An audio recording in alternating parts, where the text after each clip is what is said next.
if you create an equinoctial marker in the time of Khafre, 4,500 years ago. Imagine standing before the great Sphinx at dawn, its weathered face staring into the rising sun, as if guarding a secret older than time itself. The air is heavy with the weight of centuries, and the stone beneath your feet hums with a story no one was ever meant to hear. For thousands of years, we've gazed at monuments like this, Stonehenge, the pyramids, mysterious underwater ruins, and told ourselves they were the work of primitive hands, simple people with crude tools and fleeting lives. But what if we've been wrong? What if these aren't just relics of early farmers or stargazers, but the last echoes of a civilization so advanced, so profound, that its truth was buried beneath the sands, the seas, and the myths we dismissed as fantasy? A world before our world, an antediluvian age we were never meant to see.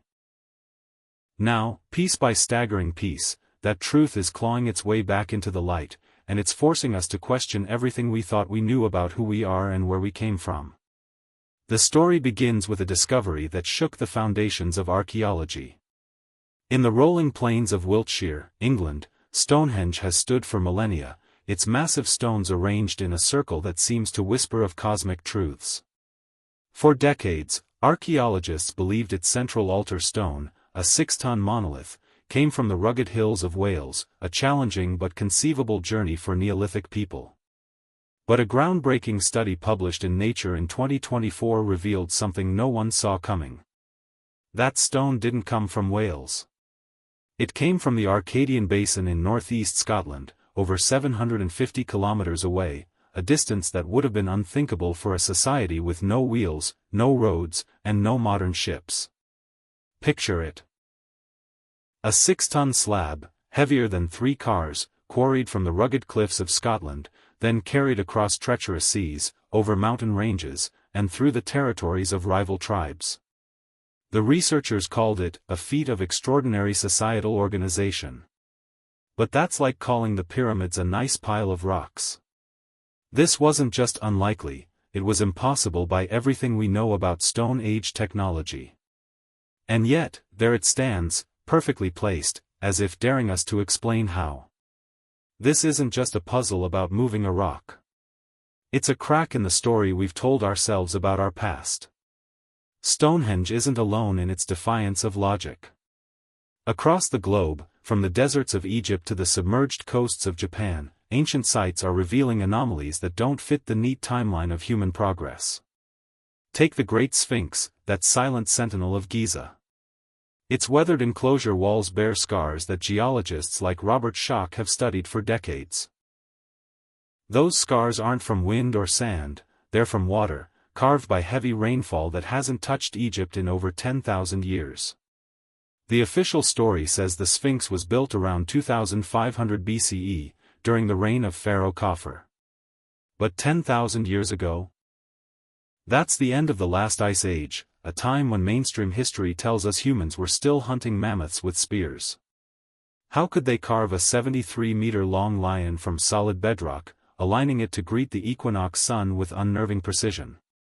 And why does seismic data from Japanese and American teams hint at hidden chambers and tunnels beneath its paws, spaces no one has dared to excavate?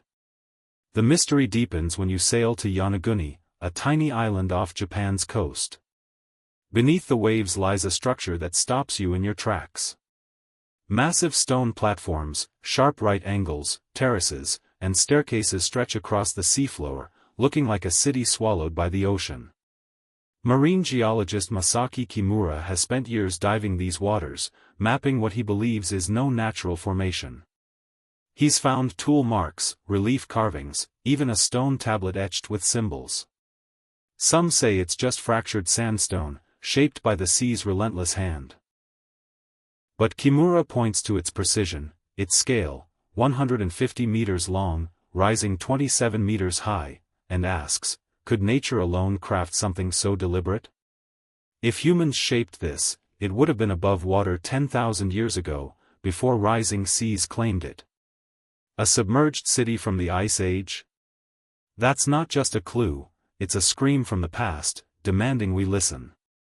These sites, Stonehenge, the Sphinx, Yonaguni, aren't just oddities. Their threads in a tapestry we're only beginning to see. Each one challenges the idea that ancient people were simple, isolated, scratching out a living with stone tools. What if they weren't primitive at all? What if they were survivors, remnants of a global civilization that rivaled our own in knowledge, engineering, and ambition? A civilization that faced a cataclysm so devastating it left only its most enduring works behind, monuments built to outlast the flood, the fire, the forgetting. The evidence is mounting, and it's not just in the stones. It's in the stars they tracked, the energies they harnessed, the stories they left for us to find. As we stand on the edge of this revelation, one question burns brighter than all the rest: who were these people, and why did their world vanish? The wind howls across the Callanish stones on Scotland's Isle of Lewis, where ancient monoliths stand like sentinels under a sky ablaze with stars.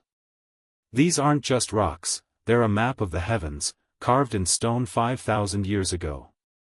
Their cruciform layout tracks lunar cycles with eerie precision, down to the 18.6-year lunar standstill, a dance of shadows and light that takes nearly 2 decades to complete. How did Neolithic people, with no telescopes or written language, master such celestial mathematics? This isn't stargazing, it's a cosmic computer, etched into the earth. And it's not alone. From Stonehenge's eclipse predicting alignments to the Great Pyramid's mirror of Orion's belt, ancient sites worldwide encode astronomical knowledge that defies their time.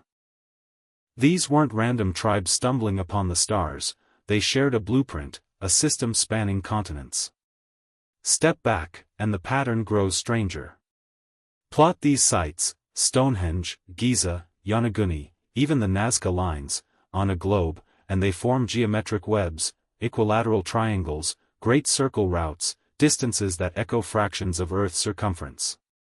It's as if someone placed these monuments with planetary precision, like markers on a giant grid. Stranger still, many sit on fault lines or magnetic anomalies, where the Earth hums with energy. The granite of Giza's pyramids, laced with quartz, pulses with piezoelectric sparks under pressure. Malta's hypogeum resonates at 111 Hz, a frequency that can shift human consciousness. Did these builders tap into Earth's hidden currents, harnessing forces we're only now rediscovering? Nikola Tesla once called the Earth a conductor of electricity, a truth he chased in his experiments. What if these ancients knew it first? The evidence mounts, whispering of a lost civilization that didn't just build monuments but wove them into the planet's fabric. In Turkey, Göbekli Tepe's 12,000-year-old pillars align with Sirius, carved when humans were supposedly primitive. Cambodia's Angkor Wat tracks Draco's stars. Mexico's Teotihuacan mirrors the Pleiades. These aren't coincidences, they're signatures of a shared knowledge, passed across oceans and eras. But how? Were these builders a single people, scattered by a cataclysmic flood? Ancient myths, from Sumer to Mesoamerica, speak of a deluge that drowned a golden age, leaving survivors to preserve their wisdom in stone. The Sumerian king list tells of pre-flood rulers who lived for thousands of years, their reigns spanning lifetimes we can't fathom. Could such longevity explain their mastery, generations of observation, unbroken by death? Beneath these sites, secrets wait. Seismic scans reveal tunnels under the Sphinx, voids in the Great Pyramid, pits circling Stonehenge, hidden spaces sealed long ago. Are they vaults, guarding knowledge from a world before ours? The more we uncover, the louder the past speaks, urging us to look deeper, to question harder. These monuments aren't just relics, they're messages, left by those who knew the stars, the earth, and perhaps the fragility of it all. But what catastrophe erased them, and why did they hide their truth so carefully? The earth holds its breath beneath the Great Pyramid, where a hidden void, discovered in 2017 by muon radiography, stretches 30 meters above the Grand Gallery. This isn't just a gap in the stone, it's a secret chamber, sealed for millennia, its purpose as enigmatic as the stars it aligns with. Researchers like May Taube, who led the Scan Pyramids project, describe it with awe, noting its precise construction mirrors the pyramid's grandest halls. Could this be the fabled Hall of Records, whispered about in ancient legends, a vault of knowledge safeguarded by a civilization facing its end? Across the globe, similar mysteries lurk underground. At Stonehenge, ground-penetrating radar has unveiled a ring of massive pits, 1.2 miles wide, encircling the site like a silent guardian. In Malta, the hypogeum's labyrinthine chambers, carved from solid limestone, resonate with frequencies that seem to touch the soul. These aren't random discoveries, they're deliberate, hidden beneath the surface, as if their builders meant to preserve something for a future they wouldn't live to see.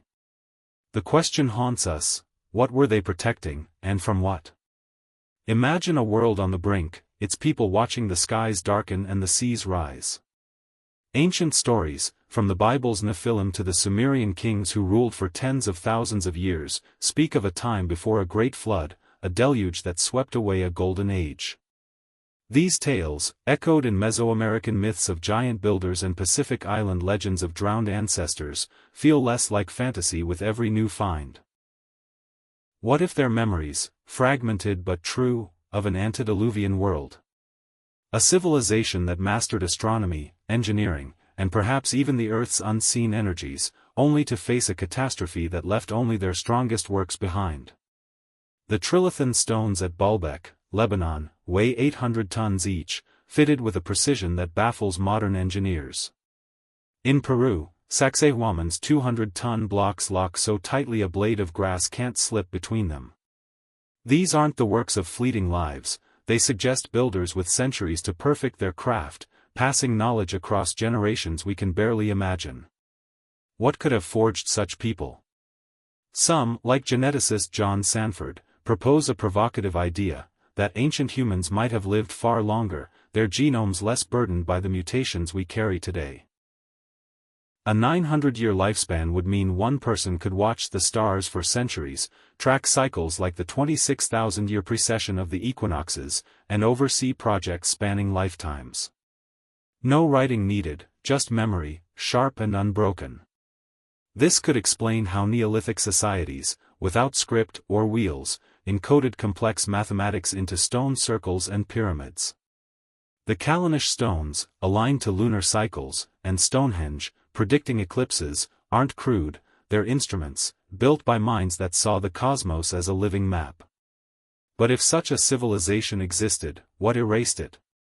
Geologists point to the end of the last ice age, around 10,500 BCE, when melting glaciers unleashed floods that reshaped the world.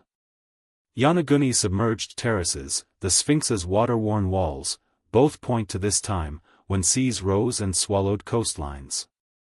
Was this the cataclysm that drowned their world, leaving only these defiant markers? Yet the deeper we dig, the more we find. In Turkey, Derinkuyu's underground city plunges 18 levels, built to shelter thousands.